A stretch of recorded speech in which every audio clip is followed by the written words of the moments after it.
Merci d'être à ce nouveau rendez-vous de questions publiques qui, comme vous le savez, est un cycle de conversations publiques co-organisé par le Conseil de développement de Nantes Métropole, le CCO et la revue Place Publique. Et puis, pour cette soirée, ainsi que pour la prochaine, d'ailleurs, le 20 septembre, nous avons un nouveau partenaire, ma ville demain. Vous savez que une opération de réflexion sur ce que sera en Nantes en 2030 a été lancée par Nantes Métropole, et c'est Thierry Violon, qui est le directeur de l'agence d'urbanisme de la région nantaise, qui assure le pilotage opérationnel de ce grand projet.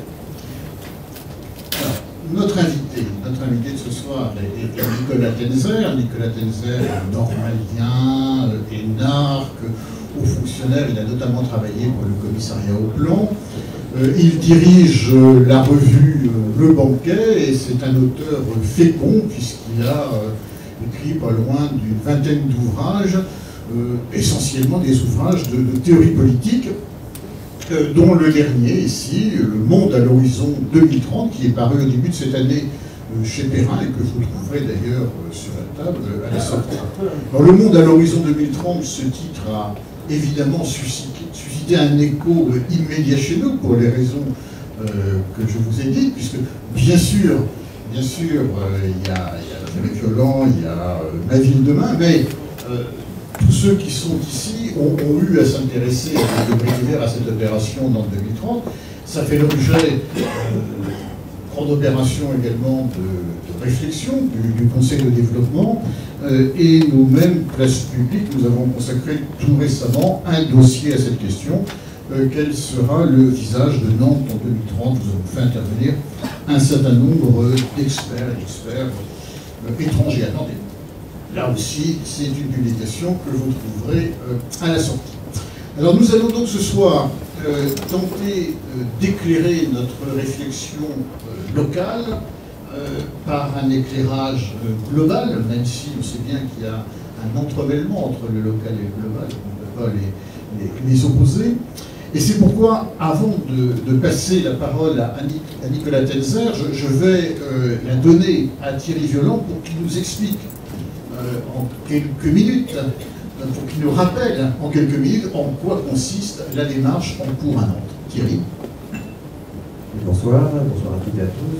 Merci d'être venus dans cette séance, effectivement, comme Thierry Guidet l'a dit, un peu particulière, puisque les questions publiques, c'est un rendez-vous régulier. Et là, effectivement, il y a la rencontre, au fond, de deux dates, évoquée tout à l'heure, entre votre ouvrage, en 2030, et puis cette démarche lancée donc, par les 24 maires de l'agglomération nantaise pour redire les choses. Je salue Fabrice Moussel, puisqu'il y a un maire ici présent parmi les 24 qui assure le pilotage des politiques, au fond global de cette démarche, qui, bon, je vais dire quelques mots très rapides, puisqu'on est d'abord là pour vous écouter et échanger avec vous, mais qui a deux remarques. La première, c'est que cette démarche, elle a pour objet, et je dis ça parce que pour feuilleter votre livre hier, je dis en substance, c'est pas ça, mais en texte, mais il ne s'agit pas de prévoir le futur.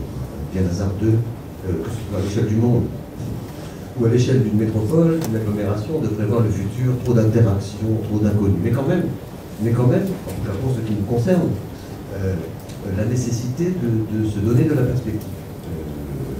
Et cette démarche, c'est ça, se donner la perspective pour pouvoir élaborer un projet pour l'action, pour préparer l'avenir, pas prévoir le futur, mais préparer l'avenir. C'est le sens de la démarche qui a été lancée par l'agglomération nantaise. Donc j'ai la chance qu'on ait confié la pilotage, l'animation à l'agence d'urbanisme de la région nantaise. Donc, parce que c'est une chance quand même pour l'agence, pour moi-même, j'allais dire, de participer comme ça au cœur de cette réflexion pour l'avenir de l'agglomération nantaise, mais plus globalement de la métropole Nantes-Saint-Nazaire, d'un bassin de ville aussi, on est souvent beaucoup plus large, donc avec lequel on va travailler aussi sur cette réflexion. Président du Conseil de développement de Saint-Nazaire, on dialogue aussi, vous dialoguez, mais nous aussi avec Saint-Nazaire sur cette réflexion. Donc préparer l'avenir avec cette idée, justement, puisqu'on parle du monde, qu'on est dans un monde en mutation, un monde qui va vite, pas simple à dire, si jamais avait été simple à dire. En tout cas, ce qui est sûr, c'est qu'il ne l'est pas pour l'instant, mais votre ouvrage est là pour le démontrer. Et qu'en même temps, à notre échelle, on a soit la solution d'être ballotté au gré des aléas du monde, économiques, sociaux, environnementaux, on le sera d'une certaine façon. Mais soit de prendre notre destin en main et de se dire on se fixe un cap pour peser sur ce qu'on peut, sur notre avenir collectif, les 600 000 habitants de l'agglomération nantaise, de la métropole. C'est ça l'enjeu de la démarche. Un projet pour l'action, pour être plus fort. Une cohérence, un sens. La deuxième remarque sur le projet, et aussi ça a un sens ce soir par rapport à cette caractéristique, c'est d'avoir inversé par rapport à l'habitude, la construction de projets métropolitains, à cette vaste échelle, 600 000 habitants, j'ai été directement concerné, mais beaucoup plus, 800 000 à l'échelle de Nantes-Saint-Nazaire, peut-être plus, on prend la place de la métropole de Nantes dans le Grand Ouest, donc son projet impacte forcément d'autres territoires. La particularité, c'est que d'habitude, grosso modo, quelques experts écrivent un projet, et puis le soumettent au débat public. Et là, on a voulu inverser le processus, c'est-à-dire d'abord partir, essayer à cette échelle, expérimenter une co-élaboration, une construction des appels d'offres. Écouter, d'abord, ça c'est la phase, puisque la démarche est lancée depuis le mois de décembre, elle durera 2 ans, elle doit se terminer en décembre 2012. Écouter, d'abord, les valeurs du territoire, de ses habitants, de ses acteurs, les préoccupations, puis ensuite, là on est dans ce moment-là, une première phase d'écoute, puis ensuite une deuxième phase qui va s'engager à partir de questions qu'on pose pour l'avenir, 9 questions pour l'avenir qu'on posera bientôt, mais qu'on travaille aussi à partir de cette première phase d'écoute, qu'on poursuive ce débat jusqu'à la construction, j'allais dire, du projet. Partir des valeurs, de l'imaginaire, du souhaitable, pour arriver au possible et au choix. Voilà la démarche et la méthode qu'on a initiée. Donc voilà, je ne vais pas être beaucoup plus long, du coup, sur cette démarche qui a beaucoup de contenu sur le côté, mais ce n'est pas l'objet ce soir. Par contre, ce qui est intéressant ce soir, c'est de se dire que j'évoquais tout à l'heure la question du rapport de métropole au monde. Oui, même si on décide d'avoir un projet pour l'action, d'avoir des forces, des orientations, un sens, on le fait dans un monde et on a une interaction permanente, forte avec le monde. Et donc du coup, on ne peut pas construire ce projet juste en débattant entre nous, les 600 000 habitants, ou quelques acteurs, ou quelques élus. Il faut absolument qu'on ait le regard ouvert. Et donc, parce que les champs des possibles que j'évoquais dépendront de nous, mais aussi du reste du monde. Donc il faut qu'on puisse avoir cette réflexion. Et je pense que la séance de ce soir est là pour ça. C'est pour ça que je vais m'arrêter là sur mon propos introductif, justement, vous apporter ce regard, cette tension, cette contradiction, cet éclairage, je ne sais pas encore, entre le local et le mondial, j'allais dire, et alimenter nos esprits en échange avec vous. Alors, en quelques mots, l'esprit de la démarche est ce que j'attends et je pense le sens que prend cette rencontre ce soir. Merci Thierry. Alors, la soirée va se passer comme à l'accoutumée. Ce n'est pas une conférence, ce n'est pas un exposé, un cours magistral. C'est une conversation publique qui va avoir lieu entre Nicolas Telzer et nous trois, Thierry Leland, Philippe Audic et moi-même. Et puis, dans un deuxième temps, évidemment, vous aurez la parole pour poser toutes les questions, faire toutes les critiques, présenter toutes les objections, témoigner si vous en avez envie, aux alentours de 20 heures. Alors, nous allons partir du dernier livre de Nicolas Telzer, Le Monde à l'horizon 2030, qui est un livre tout à fait foisonnant, remarquablement informé. L'appareil de notes et la bibliographie en témoignent. Il est impossible, évidemment, de résumer en quelques mots un ouvrage aussi dense que celui-ci, d'autant que vous restez très prudent, vous ne dites jamais voilà ce qui va arriver, mais voilà ce qui peut arriver, et encore souvent, oui, voilà ce qui est probable, mais il y a plusieurs scénarios, un scénario est plus probable qu'un autre l'est moins, mais on sait bien ce qui va se passer.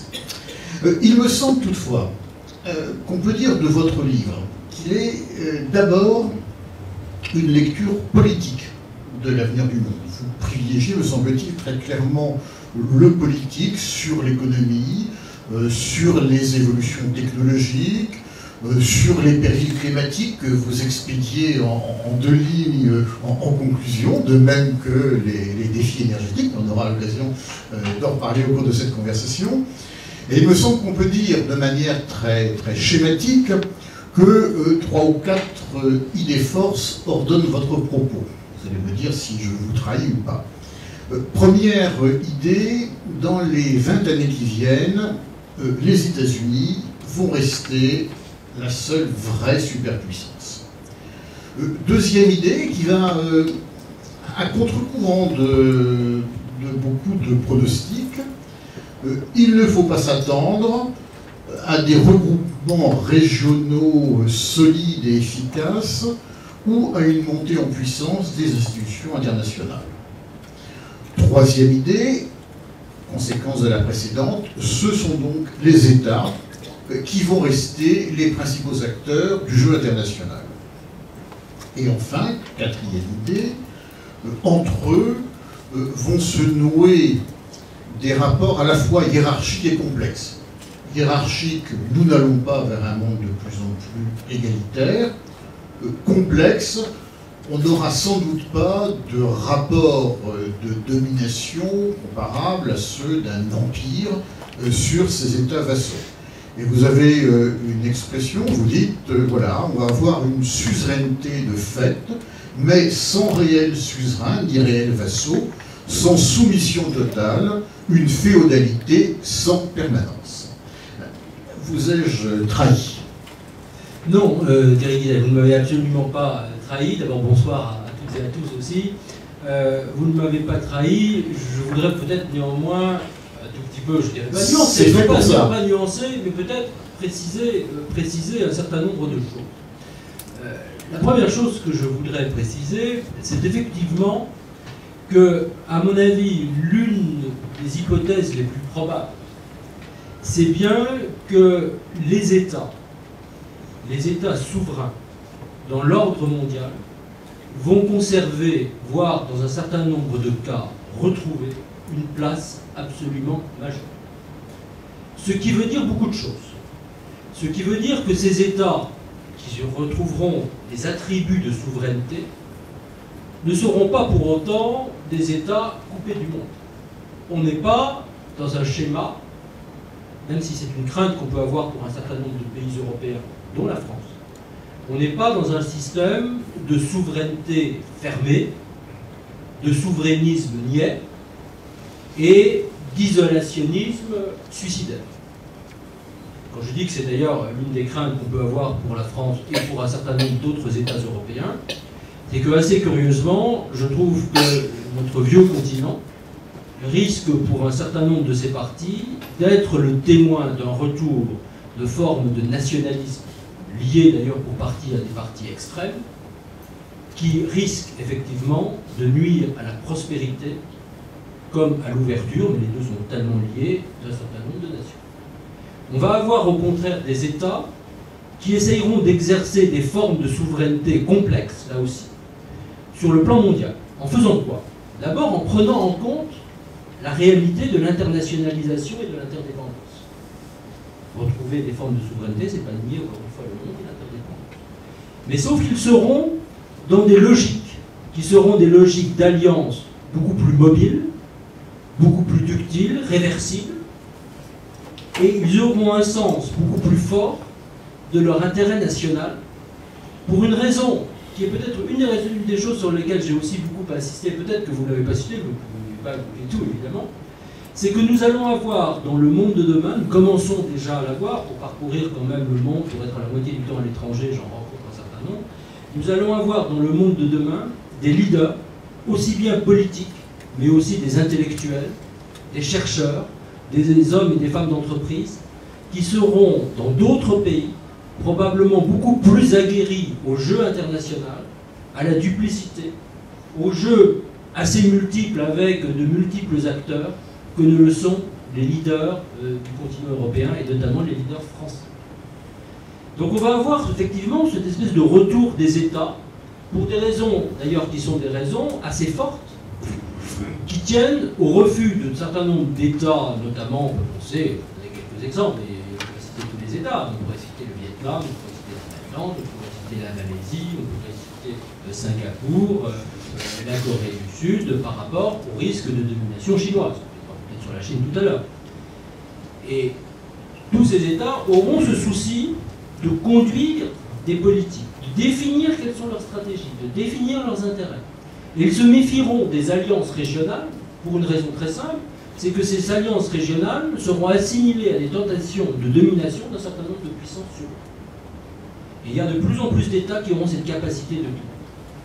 Le deuxième facteur, vous l'avez très justement cité tout à l'heure, c'est effectivement que je crains, parce que encore une fois c'est de l'ordre de la crainte, c'est pas du tout un constat qui me rend nécessairement, je dirais, serein, réjoui, vu même les origines, et je dirais ce que j'ai appris de ma famille qui était très liée à l'internationalisme, au développement et à l'Europe, c'est même d'une certaine manière quelque chose comme une mauvaise nouvelle, mais je pense que les grandes organisations généralistes, comme l'ONU en particulier, on pourrait probablement parler de l'OTAN, on pourrait également parler de l'Union européenne dans son volet strictement politique, risquent d'avoir une très grande difficulté à jouer leur rôle de régulation politique mondiale. Mais en revanche, et c'est là que j'introduis peut-être une petite nuance par rapport à ce que vous avez évoqué, les organisations internationales spécialisées, et il y en a une cinquantaine, sinon davantage, qui travaillent sur les questions d'environnement,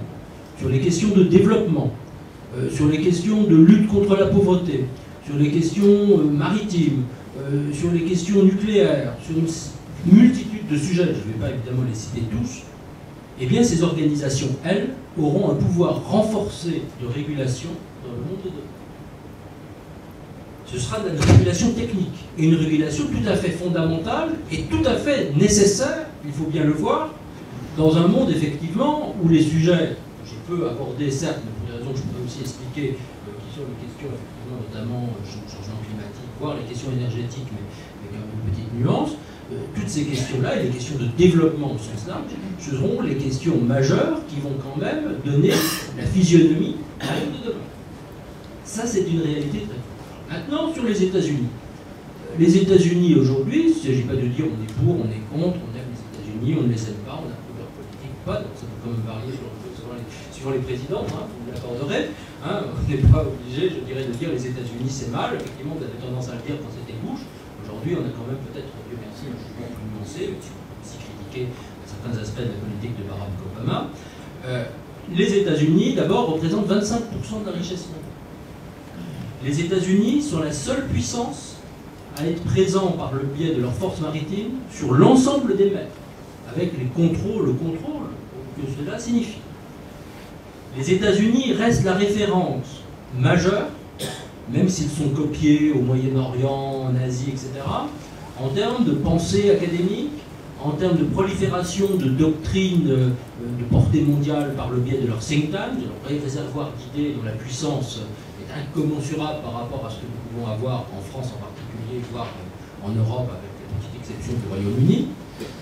Et d'une certaine manière, on peut même penser que le modèle américain, qu'il soit d'ailleurs considéré comme attractif ou comme répulsif, sera le modèle à partir duquel, aujourd'hui, un certain nombre de pays, ou de citoyens de ces pays, seront conduits à se définir.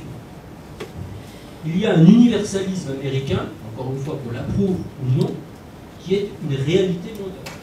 Il n'y a plus, il n'y a pas, il ne peut pas y avoir, pour des tas de raisons qu'on pourrait aussi évoquer, l'universalisme français de n'importe quel État, autre que les États-Unis. Et cela, effectivement, dans un monde où en même temps les États-Unis seront obligés, c'est là aussi une petite nuance que j'introduis par rapport à votre résumé, seront de plus en plus obligés de composer avec d'autres pays. Les États-Unis seront toujours une partie de la solution, notamment dans la résolution des conflits, mais ne seront plus jamais la solution unique. Les États-Unis aussi, et je crois que Barack Obama l'a bien compris, un grand nombre de ses discours le démontrent, a bien compris qu'il devait apprendre à coopérer, qu'il devait tenir compte de l'autre. On n'est pas dans un système de domination impériale. On est dans un système, je dirais, beaucoup plus partagé. Et l'une des grandes questions pour l'Europe et pour la France sera de savoir quelle forme d'alliance nous avons avec les États-Unis, avec lesquels, somme toute, nous partageons les mêmes valeurs de principe. Nous partageons des valeurs, encore une fois, nous pouvons contester des aspects, l'éthique américaine, etc., le modèle de vie américain, ou la peine de mort, ou Guantanamo, plein de choses, je dirais, qui sont aussi détestables, actuellement, où il y a une la masse des inégalités sociales de la société américaine, c'est autre chose. Mais les valeurs fondamentales, nous les partageons avec les États-Unis, certainement pas avec la Chine, ou avec la Russie, ou avec la plupart des pays du Moyen-Orient. Que les États-Unis soient fils de l'Europe, ça va de soi, c'est bien connu, et ça explique ce que vous dites sur le partage des valeurs, mais est-ce que ça implique que les intérêts stratégiques des États-Unis et de l'Europe soient les mêmes? Nous n'avons pas nécessairement toujours les mêmes intérêts, bien sûr. D'abord, nous avons aussi quand même des différends commerciaux qui sont, je dirais, sacrément élevés. Nous y reviendrons peut-être tout à l'heure en parlant de l'influence. Nous avons aussi des intérêts très divergents, notamment dans une guerre, peut-être j'aurai l'occasion de parler, qui est la guerre des droits, c'est-à-dire des normes juridiques, des principes juridiques qui animent, par exemple, ce qu'on appelle le système de droit continental, nous sommes partis, et le système de droit de la common law, qui sont aussi très différents. Et tout ceci, d'ailleurs, le fait qu'on a des guerres commerciales, des guerres larvées, ou des guerres froides, si vous voulez, dans un certain nombre d'États, pour imposer, ou tenter, je dirais, de favoriser telle ou telle pratique. Mais encore une fois, la question c'est, effectivement, on ne partage pas nécessairement les mêmes intérêts stratégiques à moyen terme, ponctuels, la même analyse sur tel ou tel pays. Mais par rapport à des enjeux qui sont malgré tout ceux, je dirais, des droits fondamentaux de la démocratie, essayons de procéder, de raisonner à l'inverse, ou à contrario. Est-ce que nous partageons les mêmes intérêts stratégiques que la Russie, que la Chine, que l'Iran d'aujourd'hui, que l'Arabie Saoudite, que le Vietnam, multiplier le nombre d'États. Nous sommes malgré tout plus proches des États-Unis que de n'importe quelle autre puissance. C'est ça, je dirais, cette réalité. Le vrai problème, c'est que nous n'avons pas aujourd'hui d'instance, et je crois qu'il faut profiter du fait que nous avons un président comme Obama aux États-Unis, effectivement, par exemple Bush, en espérant aussi qu'Obama puisse être réélu. Nous avons quand même une fenêtre historique pour nous, Européens, pardon, merci de me rappeler pour le micro, nous avons une opportunité historique, effectivement, pour nous, Européens, de monter des groupes de travail, c'est d'ailleurs une des choses que j'essaie de faire très concrètement, des troupes de travail communs avec nos partenaires américains, pas seulement au niveau officiel, mais aussi au niveau des organisations non gouvernementales, au niveau des organisations syndicales, au niveau des universités et des think tanks, des experts, dans tous les domaines. Je crois que nous devons essayer de mettre sur la table, et aujourd'hui il n'y a pas de lieu pour cela, c'est quelque chose de très concret, essayer de mettre sur la table, là aussi, nos accords, mais aussi nos divergences et nos points de conflit. Parlons de l'Europe. Vous y consacrez de nombreuses pages. J'ai le sentiment d'un discours un peu balancé, même si c'est plutôt le pessimisme qui domine. Vous écrivez l'Europe n'est pas une zone de puissance, malgré certaines incantations en faveur de l'Europe puissance. Autrement dit, elle n'est pas une organisation politique. C'est un sujet, un thème sur lequel vous revenez à plusieurs reprises dans le livre. Et puis, dans la conclusion, vous êtes un peu plus nuancé. Vous dites, établir aujourd'hui une prospective de l'Union européenne relève de la divination. On peut prévoir que l'Europe continuera de jouer au cours des prochaines décennies son rôle d'harmonisation. Par ce seul fait, elle aura un effet d'attraction majeur. Il n'est pas avéré pour autant qu'elle sera une zone économique intégralement unifiée. Et ensuite, vous exposez les facteurs qui expliquent que son rôle politique sera plus ou moins important. Et un des derniers facteurs, je trouve intéressant, vous dites que l'Europe peinera à s'affirmer sur la scène internationale, sauf si elle bénéficie à nouveau de dirigeants susceptibles de dépasser les blocages des États nationaux. Alors, est-ce que ça veut dire que l'avenir politique de l'Europe est entre les mains des dirigeants dont les États qui constituent l'Europe vont se doter? Je crois qu'il y a effectivement plusieurs aspects sur l'Europe, qui est un sujet effectivement compliqué. Il y a l'aspect que vous venez d'évoquer, effectivement sur lequel j'insiste, qui est, je crois, à peu près évident pour tout le monde aujourd'hui. Nous avons une crise de leadership majeure au niveau de l'Union européenne et dans la plupart, dont la France, des États européens. Tout simplement parce que, est-ce que vous avez entendu un des dirigeants européens ou un des dirigeants d'un pays européen, en tout cas au cours des années récentes, proposer quelque chose comme un projet pour l'Europe susceptible d'emporter la conviction des citoyens et susceptible de faire en sorte que ces mêmes citoyens adhèrent à un projet, que personnellement j'approuverais évidemment, qui serait un projet beaucoup plus intégrateur. Et là, la réponse est non. Quelle est la place, malgré les journées de l'Europe, malgré des articles, malgré des conférences, quelle est la place de l'Europe dans la plupart des débats que nous pouvons avoir dans notre pays, mais également dans la plupart des autres pays européens? Elle est extraordinairement faible. Donc il y a un facteur strictement politique qui fait qu'il y a une forme de désamour pour l'Europe. Il y a ensuite la tendance que j'ai évoquée tout à l'heure, je reste d'abord au niveau politique, c'est qu'aujourd'hui, l'Europe des 27, et je le dis d'autant plus que je suis, j'étais et je reste un fervent partisan de l'élargissement, jusqu'où on va en discuter d'ailleurs. Vous êtes pour l'élargissement à l'Ukraine et à la Turquie. Absolument. Je le dis très clairement. Oui, je suis pour l'élargissement, notamment à la Turquie. Je pense que c'est effectivement un sujet stratégique, un sujet majeur, et je suis totalement favorable. Mais je vais vous dire pourquoi éventuellement tout à l'heure.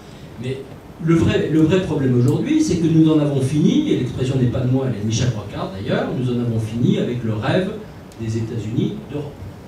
Et ce rêve est définitivement, je crois, enfin définitivement à 50 ans, 100 ans, je ne sais rien, mais quand même définitivement, en tout cas à un horizon 20-30 ans, à peu près, je dirais, dépassé. Pour quelle raison? C'est parce qu'aujourd'hui, dans une Europe élargie, les divergences, aussi bien en termes d'intérêt politique que d'intérêt économique, de priorités stratégiques, sont évidemment considérablement accentuées par rapport à ce qu'elles pouvaient être du temps de l'Europe des 6, des 9, des 12, et du temps aussi où, pour des tas de raisons qui étaient non seulement des questions qui étaient liées aux dirigeants allemands et français, mais également, je dirais, à une plus grande convergence d'intérêts, le couple franco-allemand fonctionnait encore. Ce qui, évidemment, aujourd'hui, vous n'êtes pas échappé, n'est absolument plus le cas. Mais il y a des divergences de fond, des divergences qui font qu'encore une fois, d'abord, nos intérêts économiques à l'extérieur, sur les marchés extérieurs, par exemple, entre le Royaume-Uni, l'Allemagne, l'Espagne, l'Italie, la France, quelques autres, sont des intérêts profondément divergents. Nous sommes en compétition. Que deuxièmement, en termes de zone d'influence, quand vous voyez l'importance, et je vais souvent dans ces pays, l'importance de l'Allemagne, et pas seulement d'influence économique, mais aussi politique et intellectuelle, sur l'ensemble des pays de l'Est, cette influence est absolument majeure. Vous voyez aussi que la France a essayé de promouvoir, de manière d'ailleurs assez maladroite, bon, pour des tas de raisons, l'UPM, hein, qui n'est pas franchement un succès. Hein. Pour la Méditerranée. Oui, pardon, merci de rappeler effectivement ce que signifie ici. Bon, donc on a ces intérêts. On voyait aussi ce qui s'est passé avec l'affaire libyenne, sur le plan stratégique, vous avez vu ces divergences éclater au grand jour. Donc on avance, on a des institutions qui avancent, on a un président du Conseil nommé, d'ailleurs qui à mon avis vaut beaucoup mieux que sa caricature, Herman Van Rompuy. On a une autre représentante pour la sécurité, on a un service européen d'action extérieure qui vient de se constituer. Mais derrière, il n'y a pas de politique commune, de vision politique. Pour quelle raison? Il y a une raison de fond un peu philosophique. C'est que l'Europe a toujours balancé entre deux idées contraires. La première idée, c'était l'idée de l'Europe terre des droits, qui avait pour vocation d'étendre indéfiniment le concept de droits fondamentaux, l'universalisme kantien en quelque sorte, je dirais, à l'ensemble du monde. Et qui, de ce point de vue-là, ne se voulait pas une puissance comme les autres, mais un continent tout à fait spécifique, uni par les droits et favorable au règlement pacifique des différends. Bon, allez. Et puis une autre conception, qui est la conception dont on parle de temps en temps, qui est la conception de l'Europe puissance, où là, l'Europe rentre en quelque sorte, même si ce n'en est pas une, dans le droit commun des nations, devient une puissance comme les autres, se banalise, et donc est prête à s'affronter. Or aujourd'hui, l'Europe, à part évidemment par rapport aux dictatures, a quand même beaucoup de mal à s'affronter et à définir des intérêts stratégiques propres. Et on n'est pas sorti de cette ambiguïté, qui est une ambiguïté à la fois philosophique, très ancienne, et une ambiguïté politique. Et en même temps, l'Europe, c'est une réalisation unique. d'industrialisation unique en termes d'intégration des marchés, de normes communes. Moi, je me rappelle, je trouve que j'ai quelques terres en Normandie, et puis un jour, c'était avant le débat, avant le référendum du 29 mai 2005, je vois mon fermier, et mon fermier me dit, ah, nous, agriculteurs, qui étaient dans la salle, l'Europe ne nous a jamais rien apporté. Alors moi je lui dis, attendez, s'il n'y avait pas l'Europe, vous seriez morts. Ce qui est une évidence. Il faut voir qu'il y a quelque chose, je dirais, de complètement incroyable dans la perception de l'Europe quand on voit l'apport concret, je dirais, en termes de compétitivité, en termes de normes, en termes de développement économique que l'Europe a apporté. C'est une réussite absolument prodigieuse. Il ne faut jamais, je crois, malgré tous les défauts, hein, on peut aussi critiquer, on pourra revenir d'ailleurs sur plein de défauts de l'Europe, etc., ou ses normes, sa réglementation, mais c'est une réalité profonde. Deuxièmement, sur l'exportation, effectivement, vous avez cité effectivement ce passage. Voyez les sommes colossales que l'Europe consacre, non seulement en termes d'aide en développement, le premier donneur d'aide au développement dans le monde, avec d'ailleurs une beaucoup plus grande difficulté que la Banque mondiale à imposer ses standards, ses bonnes pratiques, je dirais malheureusement. C'est un vrai problème à la fois de communication et de vente, je dirais, de ce message-là. Voyez aussi tout ce que l'Europe fait.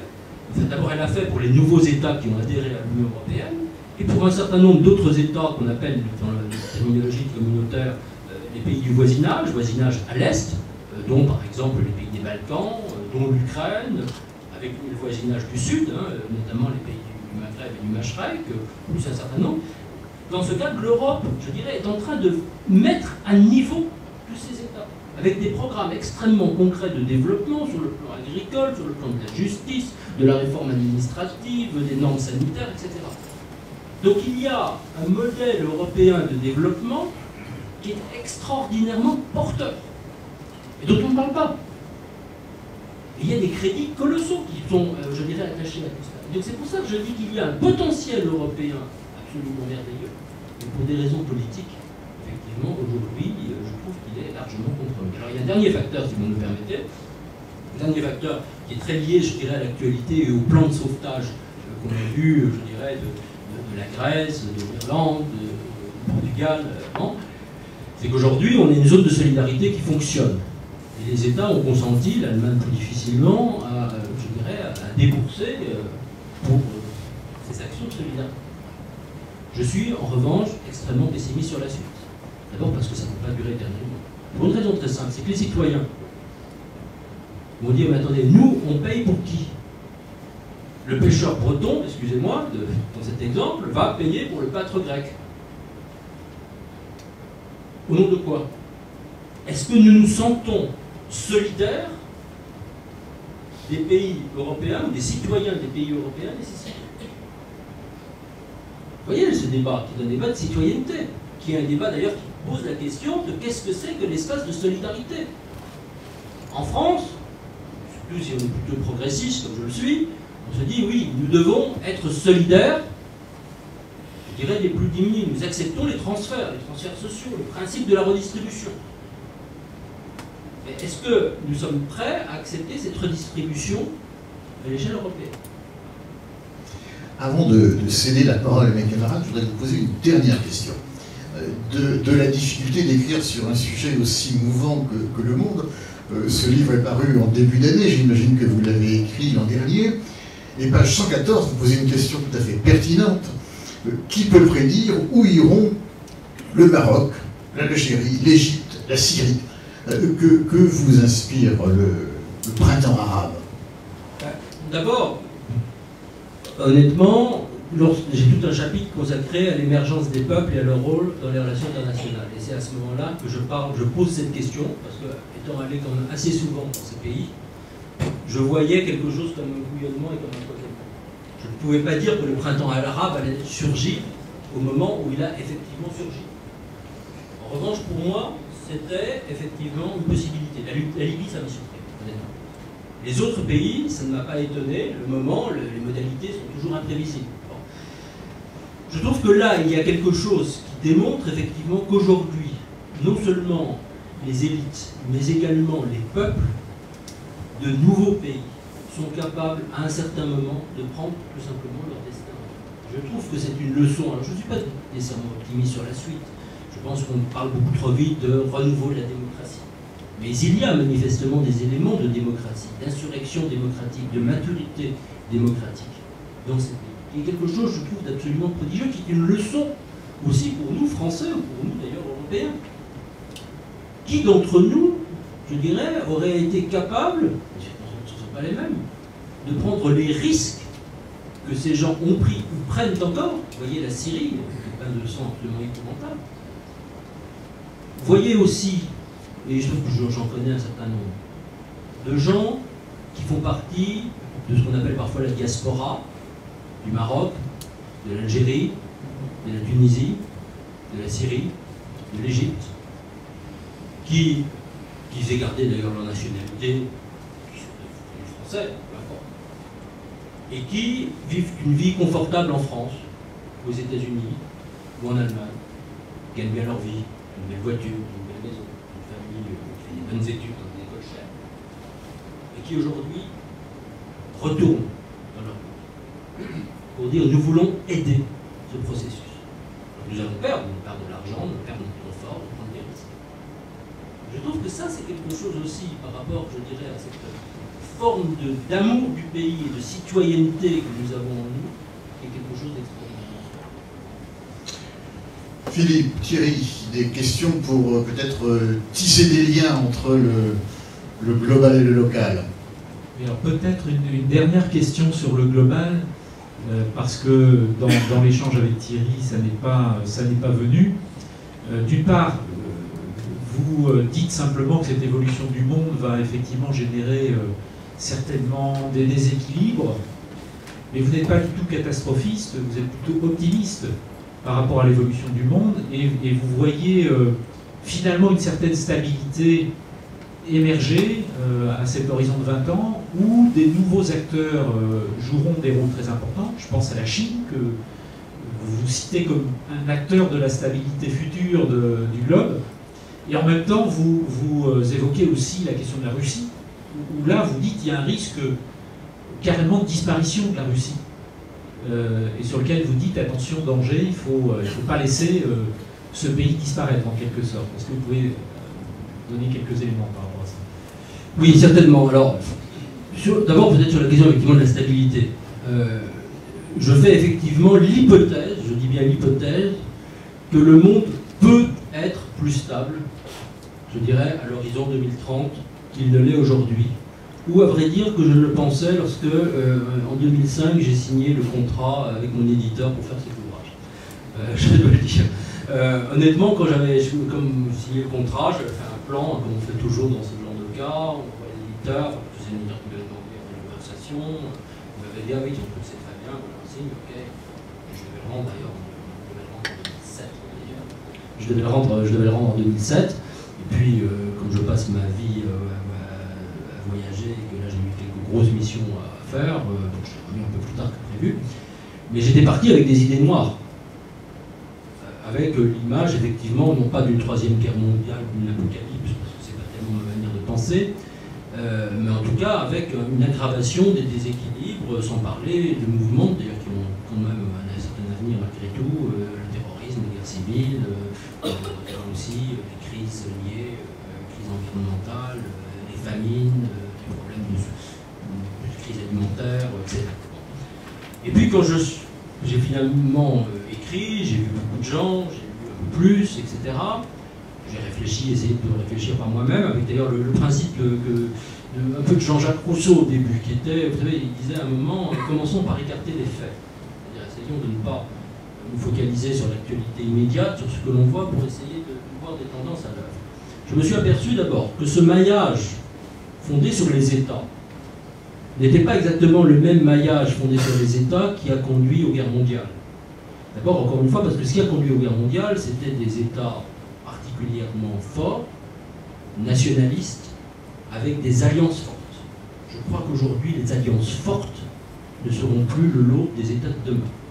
Que deuxièmement, permettez-moi d'y réinsister, les dirigeants de demain, et en plus avec cette émergence des peuples, et les peuples par définition ne sont pas des peuples belliqueux, quelques exceptions près, eh bien, vont conduire à quand même beaucoup plus de stabilité. Je pense que le sens de l'intérêt national de la plupart des dirigeants, la prise en compte des opinions publiques, même dans des États qui ne sont pas complètement démocratiques, va conduire effectivement plutôt à un amenuisement des tensions guerrières et à une volonté d'un certain nombre de puissances régionales fortes d'endiguer les phénomènes de guerre civile qui malheureusement continueront à exister. Comme ensuite, si on prend effectivement l'exemple de la Chine. La Chine aujourd'hui, et d'ailleurs il y a quelques signes qui d'ailleurs se sont accentués depuis que ce livre a été publié, est obligée de tenir compte de plus en plus de ses citoyens, de sa société civile, qui est une véritable société civile, même si la Chine est une dictature. Et que la Chine va être obligée de donner des gages en termes de consommation, de niveau de vie. Et que donc aujourd'hui, ce qui est très menaçant du côté de la Chine, à savoir, je dirais, cet envahissement, je dirais, de produits chinois sur la plupart des marchés mondiaux, américains, occidentaux et autres, c'est quelque chose qui va progressivement s'amenuiser. Ensuite, il faut bien savoir qu'aujourd'hui, on dit que les États-Unis, c'est une de leurs grandes faiblesses, sont très dépendants de la Chine pour des raisons financières, avec l'achat des bons du Trésor américains, etc. Mais en même temps, ça crée aussi un sentiment d'interdépendance. Ensuite, il faut bien voir que même dans l'environnement chinois, je parlais de la Corée du Sud, on peut parler du Japon, on peut parler de la Thaïlande, de la Malaisie, etc. Ce sont des États, le Vietnam, qui sont des États qui sont aussi des États qui sont liés économiquement extrêmement fortement à la Chine. Et donc dont la Chine est aussi dépendante. Et donc je ne vois pas, effectivement, puis après on pourrait évoquer des raisons qui sont propres, je dirais, à la doctrine politique, chinoise, je ne vois pas une Chine majoritairement expansionniste. Avec un problème néanmoins, sur lequel je fais une proposition très concrète, une piste d'action très concrète dans le monde, qui est la question de l'accès aux matières premières et à l'énergie. Où là, effectivement, la demande chinoise d'énergie et de matières premières est telle qu'aujourd'hui, on voit des comportements absolument monstrueux, prédateurs, notamment en Afrique, mais pas seulement, et que ça, c'est un phénomène effectivement extrêmement dangereux. Je crois qu'aujourd'hui, l'une des grandes priorités, et je trouve beaucoup trop peu évoquée dans les G8 et G20, c'est la question de la création d'une autorité de régulation d'accès aux matières premières et aux ressources énergétiques et de partage de cette ressource. Je crois que ça, c'est un sujet sur lequel il y a vraiment un besoin de débat et qui là est un élément, pour le coup, quand même, d'inquiétude par rapport à la Chine. Alors, sur la Russie, excusez-moi, je brosse très très rapidement, on pourrait développer chaque sujet pendant une heure. Sur la Russie, je crois effectivement que la Russie a de fortes chances, enfin c'est pas une chance ni pour elle ni pour nous d'ailleurs, mais a une forte chance de disparaître du monde comme grande puissance. Non pas comme État, il existera toujours un État russe, mais pour des tas de raisons. Alors il y a des raisons qui sont bien connues par tous, qui sont les raisons démographiques. La Russie, je dirais d'ici 20 ans, va perdre 30 millions de personnes. L'espérance de vie des hommes en Russie est juste descendue en dessous de 60 ans.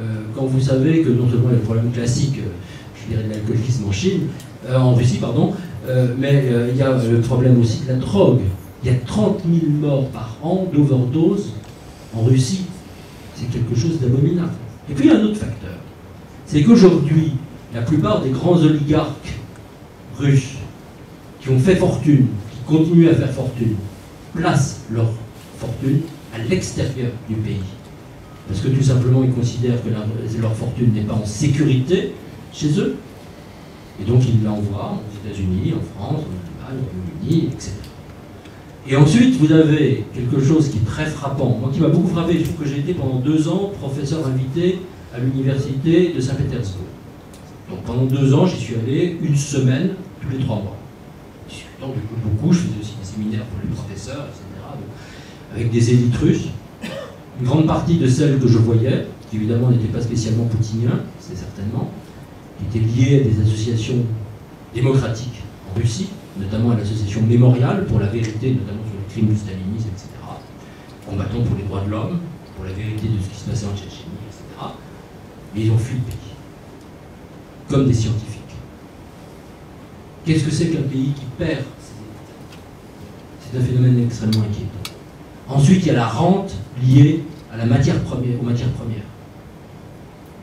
Il y a une captation de la rente par une partie de la classe dirigeante russe et par l'ensemble des réseaux et je dirais des affidés du pouvoir russe, mais pas de développement des entreprises, des PME, de tout ce qui fait la substance d'un pays. Il y a un certain moment, je vois que j'ai un de mes amis qui est président d'une banque française en Russie, puis il est arrivé là il y a 8 ans ou 10 ans, et puis il me disait, on va développer un crédit consommation en Russie. Alors, je lui ai dit, écoute, voilà, je te souhaite bon courage, très bien. Puis après, il m'a dit, quand on voit l'évolution de la classe moyenne, puisque c'était le cœur de cible, classe moyenne russe, mais il a vite déchanté. Donc c'est un pays qui est en train, je dirais, de s'appauvrir. C'est un pays dont le niveau de corruption est absolument épouvantable. Alors vous avez des tendances contraires, des tendances aussi à la modernisation. D'ailleurs, ce que je viens de dire, d'ailleurs, le président Dmitri Medvedev aurait pu le dire, il l'a dit d'ailleurs à peu près dans les mêmes termes que ceux que j'emploie, presque. Mais vous avez malgré tout une présence, je dirais, de cette classe, je dirais, corrompue, qui fait que le processus de réforme, à moins d'un miracle, est effectivement improbable. Mais c'est absolument un drame. D'où d'ailleurs la politique de recette américaine. Ce que j'ai dit d'ailleurs encore il y a 3 semaines quand j'étais aux États-Unis à mes interlocuteurs américains, il ne faut pas que le recette reste uniquement un dialogue russo-américain. C'est un exemple. Il faut que l'Europe soit impliquée dans cette politique à l'égard de la Russie. Donc il faut savoir qu'il y a un certain nombre d'entreprises européennes, françaises, allemandes, qui sont un peu trop compromis avec, je dirais, certains oligarques russes. C'est un autre sujet. Mais quand c'est aussi un sujet. Que deuxièmement, il faut voir que l'effondrement, l'évitement de la Russie pose un vrai problème géopolitique. Avoir cette espèce d'énorme espace au cœur de l'Europe, livré aux mafias, sans pouvoir fort, avec quand même quelques restes, je dirais non seulement de centrales nucléaires, mais aussi d'armes nucléaires. C'est quelque chose qui est effectivement dangereux. Déjà, vous avez une colonisation de la Chine, de toute la Sibérie, au nord-est, au sud-est, pardon. Et puis, vous avez tous ces États caucasiens, Tchétchénie, Ingouchie, Daghestan, etc., qui, à l'ouest, au sud-ouest, menacent effectivement d'imploser. Ce sont des États mafieux, ce sont des États dont la population n'est pas éduquée. Ce sont des États, effectivement, qui sont potentiellement extraordinairement déstabilisateurs. Donc il y a un intérêt à bâtir quelque chose avec la Russie. Mais comment ? Thierry Galland. Je voulais revenir en partant de ce que vous dites, parce que là c'est angoissant du coup. Mais au total, ce que j'ai retenu, parce que évidemment, il y a de quoi s'angoisser sur pas mal de questions, s'inquiéter, mais au total, j'avais retenu effectivement ce que Thierry dit, ce que vous évoquiez au début. Cette chose qui angoisse d'abord, qui nous angoisse, enfin nous, collectivement, la mondialisation, quelque part, dans votre propos, il y a quelque chose de rassurant, c'est que, à part ce que vous venez de dire, dans votre livre en tout cas, le fait qu'il y a une forme d'organisation quand même que vous sentez rester, notamment autour des États, c'est-à-dire une forme en mutation, différente, mais d'organisation qui peut aider, c'est comme ça que vous l'expliquez, une forme d'autorégulation, enfin quelque chose qui ne rend pas pessimiste. Mais du coup, dans le monde, mais quand on en revient à nous, et que je vous écoute, et pas seulement je vous écoute, que je regarde, il y a notre territoire, une grande ville, une métropole, un pays, enfin là, du coup, je fais la connexion. Effectivement, il y a les mêmes inquiétudes sur l'Europe. Je regardais Fabrice, on se regardait parce qu'on est allé il y a quelques jours, parce que c'est le vin de la Chapelle à Bruxelles, je ne connais pas aussi bien vous les questions européennes, mais on est allé à Bruxelles avec une délégation d'élus d'entre elles. Bon, moi j'ai retenu plein de choses. J'ai retenu cette chose, je la résume comme ça, et tu me contrediras, Fabrice, si c'est. Grosso modo, aujourd'hui, l'Europe veut essayer de développer des politiques de cohésion sociale et territoriale, avec des ressources financières limitées. Et donc la question qui est posée, c'est, dans un paquet global, si on veut faire un peu plus et développer ça, il faut relier sur un paquet important qui est la politique agricole commune. C'est un peu comme ça qu'on a proposé. Et donc du coup, en tout cas rénover, changer les choses, en se disant que peut-être un peu moins dans la politique agricole commune et un peu plus dans la cohésion sociale et territoriale. D'ailleurs, parlerait à beaucoup de gens, vous évoquiez tout à l'heure pourquoi une population. Du coup, j'ai noté, compris les premiers à dire non, on ne touche pas à la PAC et on garde juste le reste pour la politique de cohésion territoriale et sociale, c'était les Français. Donc, pour des raisons, c'est pas trop la peine que j'expose ici, je pense que tout le monde aura compris. Donc du coup, c'est vrai que c'est assez, de ce point de vue, c'était assez inquiétant. Mais du coup, ce qui est inquiétant, c'est que dans un monde au fond où les États continueraient à jouer un rôle, on se retrouverait nous, et ça renvoie à notre question de notre projet de territoire, peut-être un peu en faiblesse, parce que on a été habitué longtemps à ce que les États, plus l'Europe de toute façon, joue un rôle protecteur au fond du territoire, face au reste du monde. Effectivement, la mutation est en direct, mais en même temps, on a l'impression, en vous écoutant, qu'il y a des endroits où ça continuera à être le cas d'une certaine façon, par rapport aux villes, par rapport aux métropoles, par rapport aux campagnes. On a l'impression là que se dessine un monde où on va être, en Europe en tout cas, et en France, plus en faiblesse face à ça. Et donc peut-être renforcer encore la question des villes notamment, et de leur place. Je dis ça parce que, évidemment, c'est votre ouvrage, c'est un peu une double question, une double appréhension. Dans d'autres, d'abord géostratégie, je vais dire, mais du coup, y compris dans ces visions du monde, d'autres auteurs que vous connaissez sûrement parlent notamment du rôle des villes. Que ce soit aux États-Unis d'ailleurs, vous l'évoquez quasiment pas, hein, mais c'était pas l'objet. Mais du coup, j'ai envie de vous poser cette question-là. Est-ce que, et y compris Pierre Velt, vous connaissez, enfin voilà, il y a beaucoup d'auteurs, Jacques Attali aussi d'une certaine façon, évoquent cette question du rôle des villes, disant qu'à chaque époque, il y a une grande ville du monde qui a aussi identifié, incarné les époques. Voilà. Et donc, du coup, pour faire le rapprochement, voilà, comment vous voyez il y a la question de la place des villes, et il y a cette question, y compris une autre situation en Europe avec une protection au fond faible par rapport au reste du monde qu'auront peut-être pas d'autres si les États continuent à jouer un rôle. Vous voyez, dans cette double dialectique, comment vous pensez ça? Effectivement, c'est une question, c'est une double question. C'est une double question. Je vais commencer par la question de l'Europe. Je vais vous dire d'ailleurs tout de suite que si l'on attend, si le projet pour l'Europe est uniquement un projet de protection, ce n'est pas la peine. Pour moi, l'Europe est et doit être un projet, au contraire, de dynamisation de l'ensemble des pays européens, de leur territoire, et au service de leurs citoyens. Ce qui a manqué, effectivement, vous avez évoqué la PAC, je ne vais pas rentrer dans un débat sur la PAC, qu'est-ce qu'il faut aménager, en plus ce serait extrêmement technique, compliqué, mais il y a un vrai sujet, c'est quand même le niveau du budget européen. C'est un sujet politique, je considère, comme d'autres, hein, nécessairement le seul, nécessairement toujours suivi, que l'augmentation du budget européen, y compris avec des mécanismes probablement de fiscalité propres, c'est quelque chose de tout à fait fondamental, non seulement pour conduire des actions, mais également en termes de visibilité de l'Europe.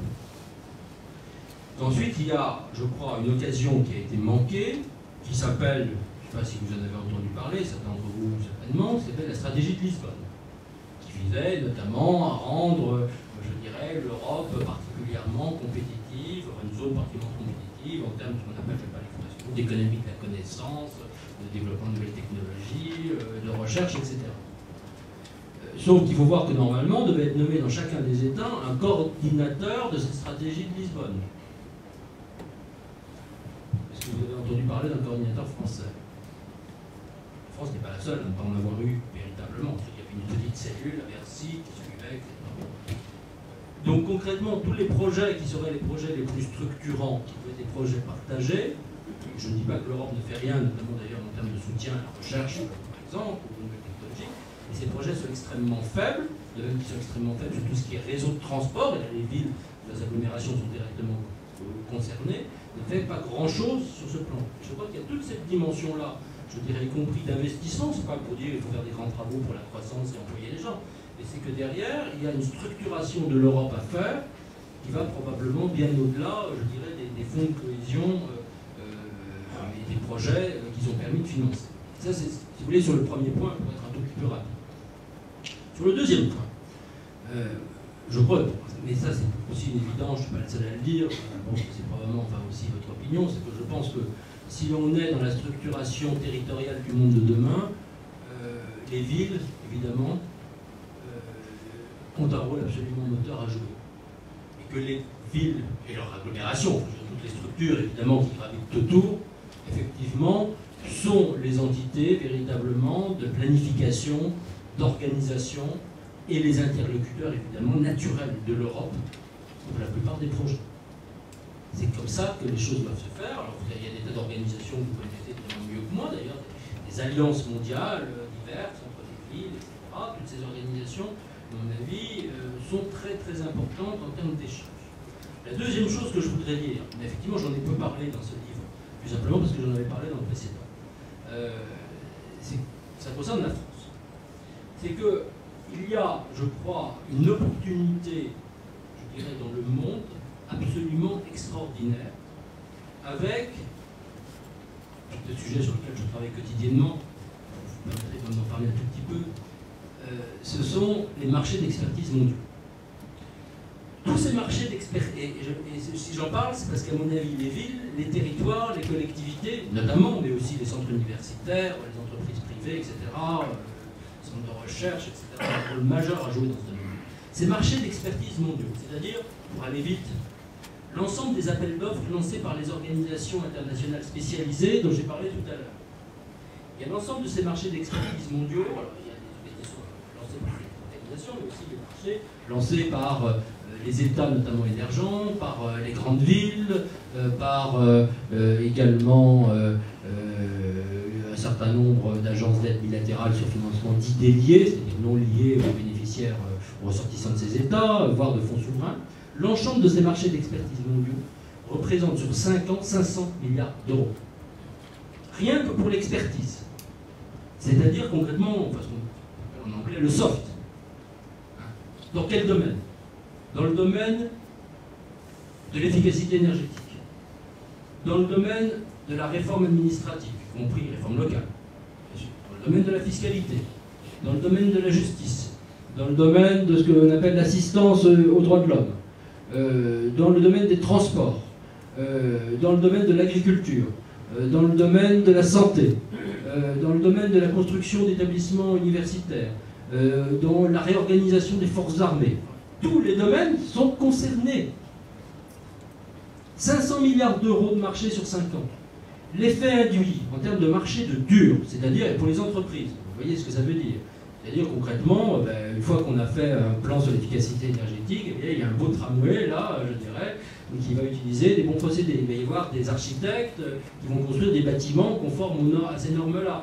Vous allez avoir également, une fois que vous avez fait un plan d'assainissement de telle région, de telle grande ville, mégalopole, je dirais, d'Amérique latine de 10 millions d'habitants, vous avez fait le plan d'assainissement, les réseaux d'adduction d'eau, les modalités de financement, avec des systèmes de concession, des systèmes d'affermage, qui proviennent effectivement au pays, aux contraintes propres qui ont été exposées. Mais derrière, vous avez les tuyaux.